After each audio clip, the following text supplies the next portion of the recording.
Pensioner वो योद्धा होते हैं जो जिंदगी समर्पण करते हैं सरकार के लिए, न्योछावर कर देते हैं। और यहीं पर भारत सरकार भी पेंशनर्स का ख्याल रखने के लिए समय समय पर पेंशनर्स के लिए नई नई योजनाएं, नई नई स्कीम्स लाते रहते हैं।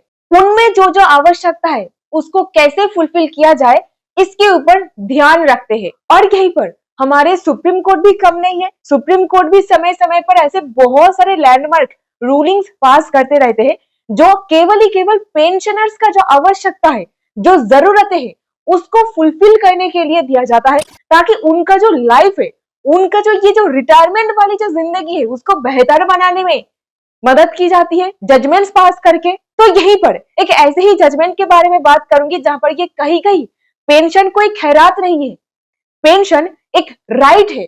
माननीय सुप्रीम कोर्ट ने कहा pension is a right, pension is not a bounty. तो दोस्तों ये कोई छोटी मोटी बात नहीं है, ऑनरेबल सुप्रीम कोर्ट का ये कहना है। तो यही है आज के वीडियो का मुख्य बिंदु, कैसे ये आम जनता की लाइफ में इम्पैक्ट करेगा, क्या है ये जजमेंट का मूल सार, चलिए पता करते हैं आज के इस वीडियो में। तो यहीं पर हम लोग ऐसी सिंपल और सरल भाषा में कानूनी ज्ञान आप तक पहुंचाते हैं ताकि आप जैसे लोगों को जागरूक बना सकूं। तो एक छोटी सी रिक्वेस्ट है आपसे, वीडियो को एक लाइक करके चैनल को सब्सक्राइब जरूर कीजिएगा। यही एक छोटी सी रिक्वेस्ट है, प्लीज जरूर इसे रखिएगा। तो केस का नाम है UP roadways retired officials and officers association versus state of UP and others, civil appeal number 894 of 2020, date of order 26 July 2024, facts of the case. 40 page का जजमेंट है, ऑन रिकॉर्ड जो कही गई है उसको समरी करके आपको बताऊंगी। जस्टिस ऋषिकेश रॉय और जस्टिस प्रशांत कुमार मिश्रा जी की ये जजमेंट है। कुछ कर्मचारियों के द्वारा यहाँ पर एक याचिका फाइल करी गई थी। 1947 में यूपी रोडवेज को स्टेट गवर्नमेंट ने एक टेम्पोररी डिपार्टमेंट के रूप में बनाया था, यानी कि यूपी रोडवेज को सरकारी अस्थाई डिपार्टमेंट, अस्थाई एक दफ्तर के रूप में बनाया था ताकि पब्लिक ट्रांसपोर्ट की सुविधा दी जा सके। और यहीं पर दोस्तों ये डिपार्टमेंट पर काम करने वाले कर्मचारी भी टेम्पोररी थे, उनकी नौकरी भी टेम्पोररी थी। सो टेम्पोररी डिपार्टमेंट मतलब जो परमानेंट नहीं है। ये सारे कर्मचारी पेंशन के लिए हकदार नहीं है, ये एंटाइटल्ड नहीं है, यानी कि स्थायी कर्मचारियों को पेंशन मिलेगी, अस्थायी कर्मचारियों को पेंशन नहीं मिलेगी। परमानेंट नौकरी इनका नहीं था। अब इसको अस्थायी बनाया क्यों गया था, कौन से कानून के तहत इसको अस्थायी डिपार्टमेंट, अस्थायी दफ्तर घोषणा की गई? 16 सितंबर 1960 को गवर्नमेंट ने एक ऑर्डर निकाला। इस 16 सितंबर के ऑर्डर में रोडवे एम्प्लॉइज के सर्विस रूल्स बताए गए थे और ये रूल्स दूसरे गवर्नमेंट डिपार्टमेंट्स के एम्प्लॉइज से अलग थे, यानी कि बिल्कुल अलग रूल्स, बिल्कुल अलग नियम इन कर्मचारियों के लिए लागू होता था। और फिर आगे चल करके 28 अक्टूबर 1960 को जहां पर कहा गया रोडवेज के परमानेंट एम्प्लॉइज को पेंशन मिलेगी, और यहीं पर सरकार ने कह दिया कि केवल परमानेंट एम्प्लॉइज को, परमानेंट यानी कि स्थायी कर्मचारियों को पेंशन मिलेगी, अस्थायी कर्मचारियों को पेंशन नहीं मिलेगी। तो देखिए सरकार के लिए एक ऑर्डर की बात है, सरकार एक ऑर्डर निकालेंगे और पेंशन बंद कर देंगे। और इसी बात पर कर्मचारी कोर्ट पर पहुंच गए कि उनको पेंशन नहीं मिलेगी। क्यों नहीं मिलेगी? इतनी साल नौकरी करने के बाद हमको कोई भी पेंशन नहीं मिलेगी। इस बात पर याचिका फाइल करी गई। कोर्ट के सामने यहाँ पर मेन दो सवाल रखी गई। क्या 28 अक्टूबर 1960 के गवर्नमेंट ऑर्डर डिसाइड करेगा हमको पेंशन मिलेगी कि नहीं? क्या ये नोटिफिकेशन ही डिसाइड करेगा? ये था पहला सवाल।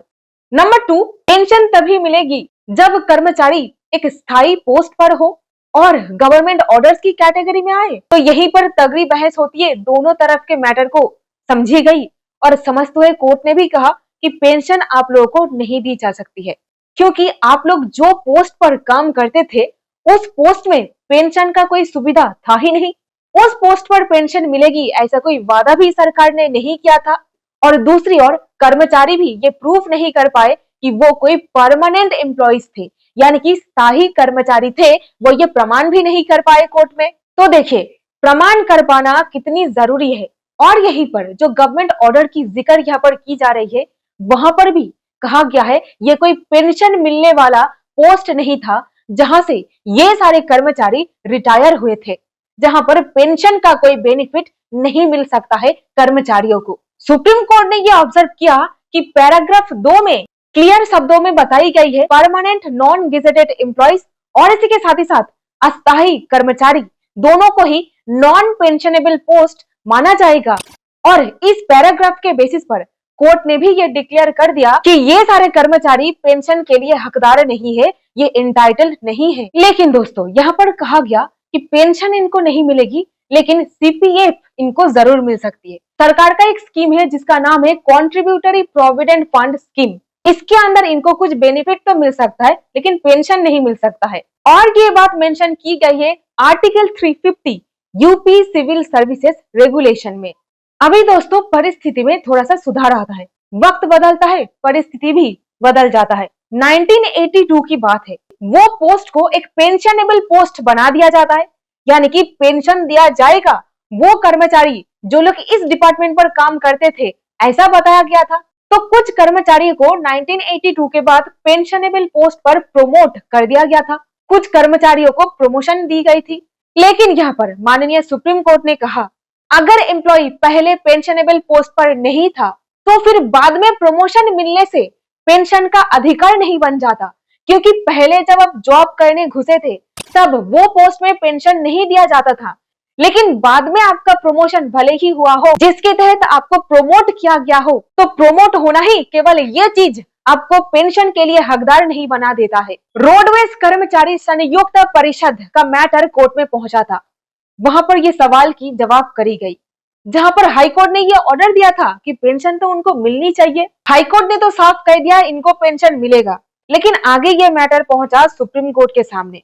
फिर आगे कोर्ट ने ये कारण दिया उनकी ओरिजिनल सर्विस, यानी कि जो सर्विस में वो पहले काम करना स्टार्ट करे थे वो पोस्ट पेंशन अलाउ नहीं करती थी। यहीं पर दोस्तों फाइनल डिसीजन आता है। हाईकोर्ट का जो फैसला था उसको कहा गया कि ये गलत था और माननीय सुप्रीम कोर्ट इस बात को स्पष्टता कह दिया कि एम्प्लॉइज को पेंशन नहीं मिलेगी, एम्प्लॉइज को पेंशन नहीं मिलेगी भले ही 1982 के बाद उनका प्रमोशन हुई हो। लेकिन यहीं पर इसी संदर्भ में कोर्ट ने यह भी स्पष्टता कहा कि पेंशन एक अधिकार है, पेंशन एक राइट है, ये कोई खैरात नहीं है।